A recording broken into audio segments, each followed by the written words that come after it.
So OPEC has decided to extend its oil production cuts into next year. But there is a little bit of caveat to that. So through the third quarter, extending the current cuts, which have been in place for almost 2 years, of 2.2 million barrels a day. Starting in the fourth quarter, there are 8 nations of OPEC that are going to start slowly restoring their production.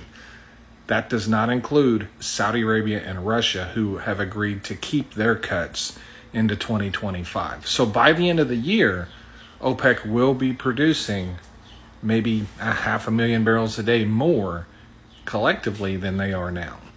I do not think this will have a huge impact on oil prices, as these cuts have existed, like I said, for almost 2 years. Everyone already expected them to continue.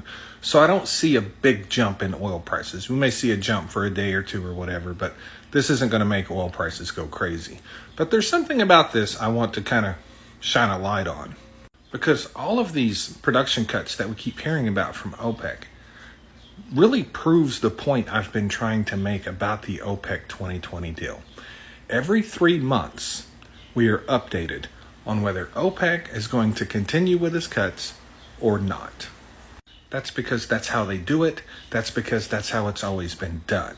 And when we talk about the OPEC 2020 deal, this is what I tell people. You don't do a 2-year production cut. You do 3, maybe 6 months in an extreme scenario. You reevaluate, and then you make another decision at that point.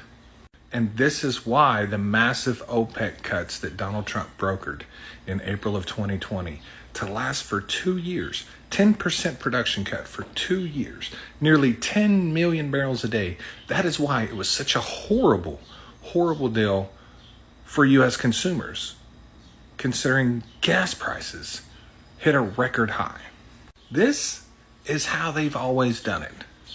3 months, make a decision, come back 3 months later, reevaluate, make another decision. It's how they've always done it.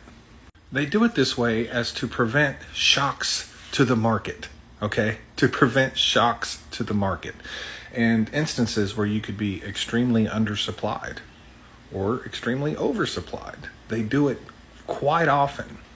And the reason I'm telling you this is just to further highlight what an abysmal, horrible deal Donald Trump's 2-year OPEC 2020 deal was.